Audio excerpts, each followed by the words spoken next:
Bonsoir Christian. Bonsoir Anthony.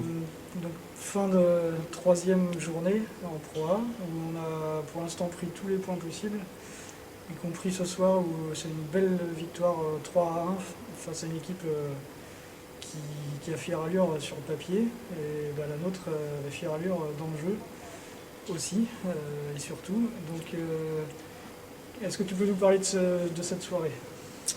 Oui, c'est une soirée un petit peu particulière. C'est vrai qu'on a joué contre Caen. Bon, on ne peut pas dire qu'on était avec notre équipe type, hein, en tout cas au départ, puisqu'Adrien a joué encore de nouveau ce soir. C'est vrai qu'on partait un petit peu dans l'inconnu, surtout que Caen avait bien joué, ils avaient battu Rouen sur les journées précédentes, donc c'était quand même un bel exploit. Enfin, je pense que Rouen était dans les équipes aussi favorites du championnat, donc leur mettre 3-0, si je ne dis pas de bêtises, c'était quand même très fort. Et donc on partait un peu dans l'inconnu, et puis ça s'est bien passé. C'était le premier match de Tristan, qui n'avait pas joué les deux premiers avec nous. Il est revenu, là il avait l'air assez affûté quand même. Bien sûr, il n'est pas au maximum de sa forme, puisqu'il reprend la compétition. C'était son premier match depuis 8 ou 9 mois. Hein.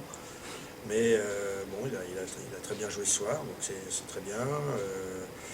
Quentin n'est pas passé loin d'une belle victoire sur un défenseur. C'est pas un jeu qu'il apprécie particulièrement. Et puis Adrien, en tant que joueur, est toujours invaincu. Après 3 matchs, il a 3 victoires. Donc il a battu Antoine Charles ce soir de belle manière. Donc pour nous c'est un très bon résultat. Hein. Je dis, tant qu'on n'est pas dans notre équipe, avec notre équipe type, les points on essaie de les engranger. Bon après, je ne sais pas si on récupérera notre joueur chinois, j'espère. On avait aussi un problème un peu aussi avec Patrick Baum. Donc quand on va avoir récupéré tout le monde, j'espère qu'on essaiera de venir jouer un peu les troubles faites. Mais en tout cas, pour l'instant, on est en tête du championnat. Donc ça c'est bien, après 3 journées, on est en tête du championnat. On a un déplacement important vendredi, parce que là les matchs vont s'enchaîner. Un match important vendredi contre Aignan. Et puis après, on va enchaîner encore 2 nouveaux matchs. Un match ici contre Saint-Denis, un autre déplacement contre Angers. Donc là, c'est des matchs difficiles, importants pour nous. On va voir, on fera le bilan un petit peu à la fin de tout ça, surtout quand juste après on enchaînera avec la Ligue des Champions à Düsseldorf, dans une bulle. Donc on sera un peu confiné là-bas pendant une dizaine de jours. Donc donc on fera, le 15 décembre, on aura déjà une bonne partie de fête. La Coupe d'Europe, elle sera derrière nous. Et puis le championnat sera déjà bien avancé déjà. Tu peux rappeler les dates justement de la Ligue des Champions Alors la Ligue des Champions, elle commence le 11, parce qu'en premier match on jouera Roskilde, le club danois. Alors tous les matchs ont lieu à 20h30 pour nous. Donc on pourra, je pense que les gens qui veulent nous suivre pourront nous suivre sur la chaîne de le TTU en tout cas. Le deuxième match, donc le 12, on jouera contre Wells, le club autrichien. Et le 13, on jouera Saarbrück, le club allemand, qui est tête de série numéro 1. Donc tous nos matchs se jouent à 20h30.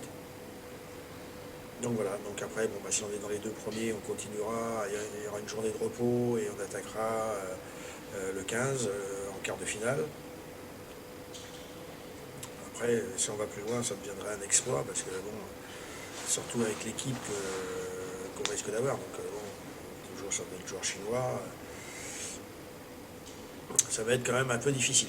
Parce que là, après, en quart de finale, on est sûr, si on n'est pas premier de la poule, la seule chance c'est d'être premier de la poule.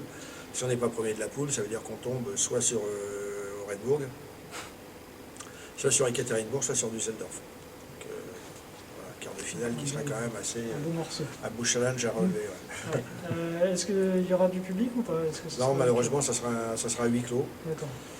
Ça sera à huis clos, donc on est toujours dans la tristesse de ne pas pouvoir accueillir des spectateurs, de ne pas pouvoir faire partager notre sport. Et je ne sais pas ce que ça a donné ce soir. Je crois que les nouvelles n'étaient pas très bonnes non plus. Ouais, donc sur ce que j'ai entendu, on est encore obligé encore des choses un petit peu incompréhensibles pour nous, qui jouent avec une table qui sépare les adversaires, avec toutes les mesures qu'on peut prendre, alors que certains sports collectifs où il y a des contacts peuvent se jouer. Donc, voilà, Ouais. donc toujours un peu difficile à comprendre. Ok, je te remercie, Christian. Merci Tony.